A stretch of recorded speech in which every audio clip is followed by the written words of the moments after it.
Assalamualaikum warahmatullahi wabarakatuh. Apa kabar? Mudah-mudahan dalam keadaan baik ya. Terima kasih sudah mau bergabung dalam pertemuan ketiga mata pelajaran sejarah Indonesia di kelas 10 semester yang pertama ini. Kita pada pertemuan kali ini akan memasuki materi yang ketiga. Jika di materi sebelumnya kita sudah membahas tentang apa itu sejarah, cara berpikir sejarah, maka di pertemuan kali ini kita akan masuk ke inti materi sejarah yang pertama akan kita bahas di tingkatan madrasah aliyah ini. Yang pertama yang akan kita bahas itu adalah sejarah terbentuknya Kepulauan Indonesia. Baik, langsung saja mungkin ya ke pembahasan. Sebelum kita membahas lebih jauh bagaimana proses terbentuknya kepulauan di Indonesia, kita terlebih dahulu akan membahas tentang bagaimana proses terbentuknya alam semesta. Jika kita berbicara tentang alam semesta, ya alam semesta ini sangat luas. Bahkan bumi kita itu hanya sebagian kecil, ya, mungkin seperti buih di lautan. Jadi alam semesta ini sangat luas, ya. Misteri-misteri yang ada di alam semesta itu belum 1%-nya pun terungkap. Ya, dan bumi yang besar ini hanya bagian kecil dari ekosistem di alam semesta. Kita tidak tahu di luar tata surya kita ini, di luar galaksi kita ini, adakah kehidupan di luar sana, wallahu alam. Tidak ada yang tahu. Karena alam raya ini, jagat raya ini sangat luas sekali. Nah, kita akan membahas terlebih dahulu tentang bagaimana proses terbentuknya alam semesta.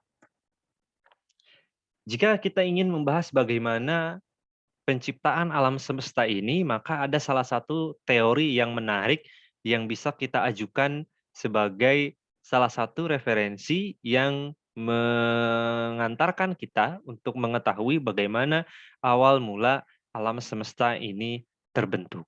Nah, teori tersebut dikenal sebagai teori Big Bang atau teori dentuman besar atau teori ledakan besar yang dipopulerkan oleh seorang ilmuwan yang bernama Stephen Hawking. Nah, jika kalian lihat di ilustrasi gambar di depan ini adalah ilustrasi gambar proses terbentuknya alam semesta ini. Nah, alam semesta ya, ini awalnya berbentuk gumpalan gas yang mengisi seluruh ruang-ruang jagat raya. Jadi kalau kalian lihat gambarnya itu dulu alam semesta ini hanya berbentuk gumpalan gas. Gumpalan gas yang sangat panas ini ya, yang mengisi seluruh ruang-ruang di jagat raya.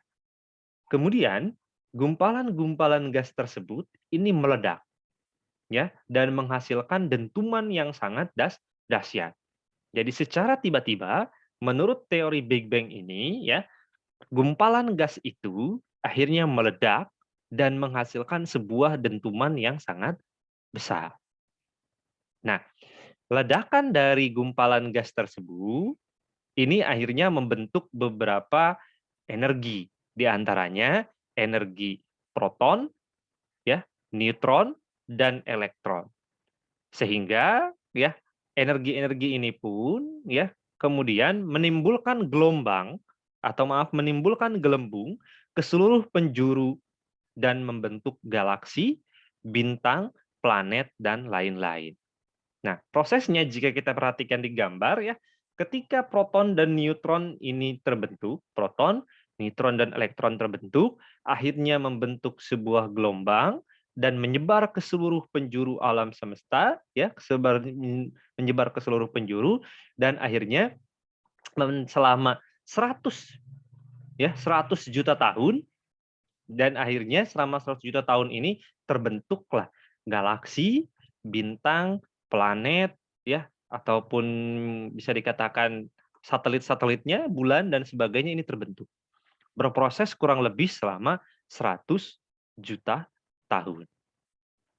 Nah, ketika sudah terbentuk ya planet-planet ini, nah kemudian selama 500 juta tahun kemudian ini mulai membentuk galaksi-galaksi yang sekarang. Dan kemudian selama 4 miliar tahun, formasi-formasi bintang-bintang itu mulai terbentuk. Nah, ini adalah rangkaian proses dari sebuah gumpalan gas yang meledak dan menghasilkan dentuman besar, yang kemudian menghasilkan partikel-partikel energi yang berbentuk proton, neutron, dan elektron. Kemudian partikel energi itu menghasilkan sebuah gelembung-gelembung yang menyebar ke seluruh penjuru, dan gelembung itulah yang selama jutaan tahun akhirnya berproses membentuk bintang, galaksi, planet, dan sebagainya. Itu adalah teori Big Bang yang mencoba membuka, menyingkap rahasia pembentukan alam semesta ini. Jadi, ketika setelah terjadi ledakan dentuman besar ini ya, maka galaksi atau tata surya, kemudian planet-planet itu mulai terbentuk. Ya, prosesnya berapa lama? Prosesnya itu bukan bukan lagi setahun, 2 tahun, 3 tahun, tapi jutaan tahun. Nah, kemudian ketika planet-planet itu sudah terbentuk, ya, lalu bagaimana planet-planet itu mulai berevolusi? Nah, di sini kita akan membahas bagaimana evolusi dari planet yang kita tempati sekarang ini, yaitu bumi. Nah, di sini kita akan membahas tentang bagaimana proses evolusi bumi. Nah, proses evolusi bumi bisa kalian perhatikan di tabel ini. Nah, tabel ini kita baca bukan dari atas, melainkan dari bawah. Nah, yang pertama, ya, masa evolusi bumi itu masuk ke dalam masa Prakambrium. Nah, masa Prakambrium ini diawali di masa Azoikum. Di masa Azoikum ini, ya, berapa umurnya ilmuwan masih belum bisa memastikan, masih belum belum sepakat berapa umurnya, ya, berapa lama masa Azoikum ini, tapi yang dipastikan pada masa Azoikum ini tidak ada kehidupan sama sekali. Nah, kemudian selepas masa Azoikum ini ya, bumi karena bumi ini masih sifatnya panas ya, berbentuk gumpalan gumpalan bola api yang sangat panas, zaman Azoikum ini tidak ada kehidupan. Nah, setelah bumi mulai dingin dan mulai membentuk ya, mulai membentuk susunan atmosfernya, maka bumi mulai masuk ke masa Prolerozoikum. Dan masa Prolerozoikum ini terjadi kurang lebih selama 3.500 juta tahun lamanya. Nah, pada masa Prolerozoikum inilah mulai ada kehidupan hewan ya, tapi kehidupan hewannya itu hewan yang seperti apa? Hewan yang tidak memiliki kulit luar. Nah, itu zaman Prakambrium. Prakambrium itu ada dua, ada Azoikum dan Prolerozoikum. Kemudian, ya, zaman Prakambrium ini ketika sudah mulai muncul kehidupan, maka bumi masuk ke masa masa evolusi yang baru. Para ilmuwan menyebutnya sebagai zaman Paleozoikum. Paleo itu artinya tua, artinya zaman tua. Nah, zaman Paleozoikum ini terbagi ke dalam beberapa zaman ya. Masa Paleozoikum ini terbagi beberapa zaman. Zaman yang tertua di masa Paleozoikum ini adalah zaman Kambrium. Terjadi kurang lebih 500 juta tahun yang lalu. Setelah zaman Kambrium masuk ke zaman Silur yang terjadi 390 juta tahun yang lalu, zaman Devon, zaman Karbon, dan zaman Perm. Nah, apa karakteristik zaman Paleozoikum ini? Zaman Paleozoikum ini atau masa Paleozoikum ini memiliki karakteristik kehidupan, yaitu mulai munculnya amfibia serta jenis-jenis tanaman yang berjenis paku-pakuan, hutan conifers, mulai muncul yang namanya hewan yang disebut ubur-ubur pertama, mulai muncul tanaman-tanaman daratan, dan trilobita. Nah, jadi pada masa ini mulai muncul kehidupan yang lebih beragam jika dibandingkan di masa Prakambrium. Ya, di zaman ini ya, di zaman ini mulai muncul kehidupan hewan-hewan yang jenisnya amfibia ya, mulai muncul di bumi itu ubur-ubur dan mulai jenis-jenis tanaman yang sifatnya paku-pakuan. Nah, pada masa Paleozoikum ini dikenal sebagai istilah masa kehidupan tua. Nah, setelah melewati masa Paleozoikum, maka bumi berevolusi atau masuk ke masa yang baru, yaitu masa Mesozoikum. Nah, masa Mesozoikum ini terbagi ke dalam 3 zaman, yaitu zaman Trias, Jura, dan Kapur. Nah, zaman Trias kurang lebih terjadi 190 juta tahun yang lalu, Jura terjadi 145 juta tahun yang lalu, dan Kapur ini terjadi kurang lebih 110 juta tahun yang lalu. Ciri kehidupan pada masa Mesozoikum ini adalah mulai munculnya tumbuh-tumbuhan yang berdaun lebar.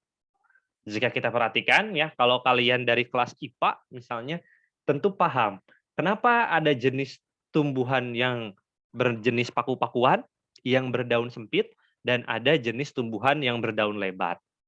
Bisa dikatakan bahwa tumbuhan yang berjenis paku-pakuan atau berdaun sempit itu kan untuk namanya mengurangi fotosintesis atau apa gitu ya. Jadi karena untuk menghemat mereka fotosintesis, menyerap sinar matahari, menghirup gas oksigen dan sebagainya. Sedangkan untuk tumbuh-tumbuhan berdaun lebar justru kebalikannya. Nah, kalau kita perhatikan di zaman Mesozoikum ini tumbuhan berdaun lebar ini sudah mulai muncul jika dibanding di masa Paleozoikum. Dapat kita simpulkan berarti pada zaman Mesozoikum ini ya, keadaan atmosfer di bumi itu sudah lebih baik jika dibandingkan dengan kondisi atmosfer di masa Paleozoikum. Karena kenapa? Di masa Mesozoikum ini mulai muncul jenis-jenis kehidupan yang baru. Ya, berarti bumi ini sudah mulai baik, sudah mulai bagus sehingga banyak jenis kehidupan yang mulai muncul. Berarti atmosfernya itu sudah lebih baik sehingga banyak tumbuhan-tumbuhan yang bisa hidup di bumi atau banyak kehidupan yang mulai muncul di bumi.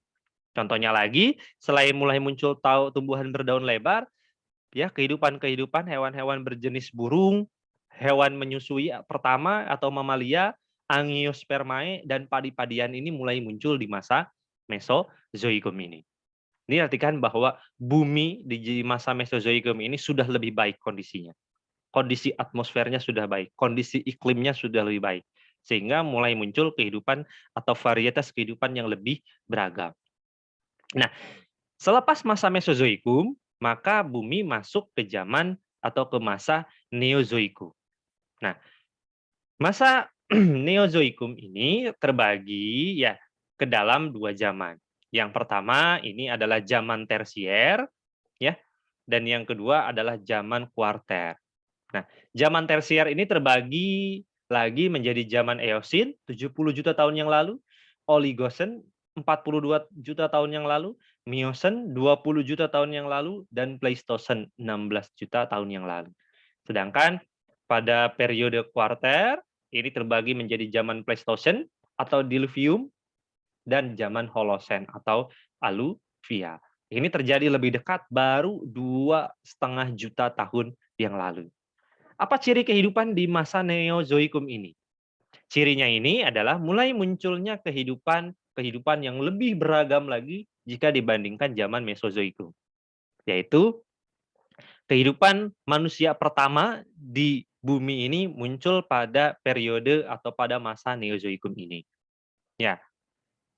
Siapa itu Pak manusia pertamanya? Di antaranya yaitu manusia kera, ya, yang nanti kita akan bahas itu manusia purba ya. Lalu binatang menyusui, ya, binatang menyusui yang lebih baik, maksudnya yang lebih bagus jika dibandingkan dengan binatang menyusui pada masa Mesozoikum tentunya. Dan kemudian berkembang luasnya tumbuh-tumbuhan yang ada di darat. Salah satunya yaitu jenis bunga-bungaan. Nah, ini ya proses evolusi bumi. Tadi di awal sudah dibahas bagaimana evolusi bumi ini diawali dari penciptaan alam semesta yang berasal dari ledakan dentuman besar itu dan kemudian berubah menjadi gelembung-gelembung yang menghasilkan planet, ya. Gelembung panas itu memerlukan waktu untuk mendinginkan dan kemudian untuk membentuk lapisan atmosfernya Dan setelah lapisan atmosfer terbentuk, di zaman Prakambrium ini mulai muncullah kehidupan-kehidupan yang sederhana. Lama-kelamaan, selama jutaan tahun lamanya, atmosfer di bumi terbentuk semakin lebih baik, sehingga menunjang munculnya atau tumbuhnya kehidupan-kehidupan yang lebih kompleks sampai sekarang. Nah, itu ya proses evolusi bumi. Lalu kemudian proses terbentuknya Kepulauan Indonesia. Jika tadi proses evolusi bumi, lalu bagaimana proses terbentuknya Kepulauan Indonesia? Jika kita ingin membahas bagaimana proses terbentuknya Kepulauan Indonesia, seperti yang kalian baca di LKS itu ya, maka pendekatan yang sangat baik untuk menjelaskan bagaimana terjadinya atau terbentuknya Kepulauan Indonesia, maka kita harus menggunakan pendekatan teori tektonik lempeng. Nah, jika kalian perhatikan gambar di depan ini adalah gambaran bagaimana proses terbentuknya kepulauan dan benua-benua yang ada di bumi kita sekarang ini. Nah, kita menggunakan pendekatan teori tektonik lempeng. Nah, menurut teori tektonik lempeng itu ya, bumi sekitar 225 juta tahun yang lalu itu kondisinya berbeda dengan bumi yang sekarang. Ya, jadi belum ada yang namanya kepulauan-kepulauan, benua-benua, dan sebagainya.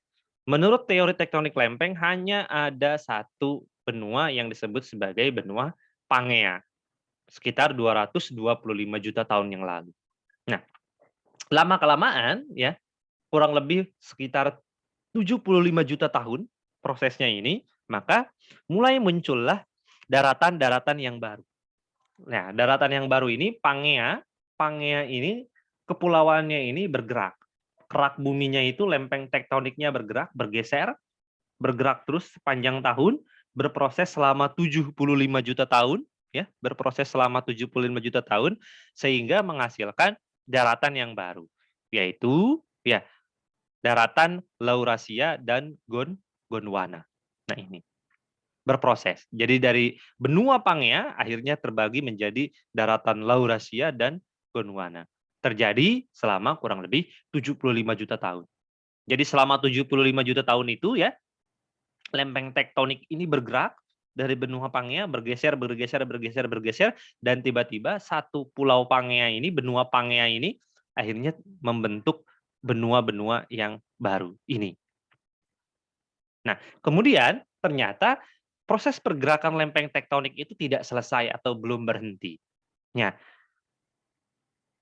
benua Laurasia dan Gondwana ini ternyata tidak menjadi akhir, melainkan terus berproses karena lempeng tektonik bergerak kurang lebih selama 50 juta tahun, kemudian menghasilkan daratan yang seperti ini. Nah, ini terjadi 100 juta tahun yang lalu. Berproses selama 50 juta tahun, akhirnya terbentuk benua-benua seperti ini. Benuanya ini bisa kalian perhatikan di sini ya, bahwa Amerika Utara ini masih bergabung dengan Eropa dan Asia. Asia pun daratan Asia masih bergabung. Afrika menjadi pulau yang tersendiri, kemudian Amerika Selatan yang tadinya bergabung dengan Afrika ini kemudian terlepas. Antartika, India dan Australia pun sama. Ya, Australia masih bergabung dengan Antartika dan India ini lepas. Nah, kemudian selama 100 juta tahun, kemudian lempeng tektonik tetap bergerak dan akhirnya menghasilkanlah struktur permukaan daratan dan lautan bumi yang sekarang ini. Bisa kita lihat ya. Afrika, India, Asia dan Eropa yang daratan bentuknya seperti ini, Australia ya, Australia yang sebelumnya 100 juta tahun yang lalu bergabung dengan Antartika kemudian lepas ya. Lalu Amerika Utara yang sebelumnya bergabung dengan Eropa dan Asia terlepas ya. Dan Amerika Selatan akhirnya bergabung menyatu dengan Amerika Utara. Nah, ini. Nah, di masa inilah maka kepulauan-kepulauan Indonesia pun terbentuk. Jadi kepulauan Indonesia ini terbentuk melepaskan diri dari kepulauan dari benua Asia. Dari benua Asia, kepulauan Indonesia terbentuk sendiri, akhirnya terbentuk pulau-pulau yang sekarang kita kenal ini. Nah, itu ya sedikit pembahasan tentang bagaimana proses terbentuknya Kepulauan Indonesia. Proses evolusi bumi dan proses terciptanya alam semesta. Mungkin itu saja pembahasan singkat dari Bapak. Mungkin kurang memuaskan kalian karena Bapak kan guru sejarah, keilmuan Bapak tidak sedalam jika dibandingkan dengan guru geografi mungkin ya. Kalau guru geografi ini mungkin pembahasannya bisa melampaui Bapak ketika beliau membahas tentang proses terciptanya alam semesta dan kepulauan di Indonesia ini. Dan Bapak hanya bisa mengantarkan kalian sampai sini saja menggunakan kedangkalan ilmu geografi yang Bapak miliki, dan Bapak harap jika kalian belum paham, silahkan kalian bertanya ke kolom komentar, ataupun kalian boleh japri secara pribadi ya kepada Bapak. Dan akhir kata, kurang lebihnya mohon maaf ya. Wallahul muwaffiq ila aqwamit thoriq. Assalamualaikum warahmatullahi wabarakatuh.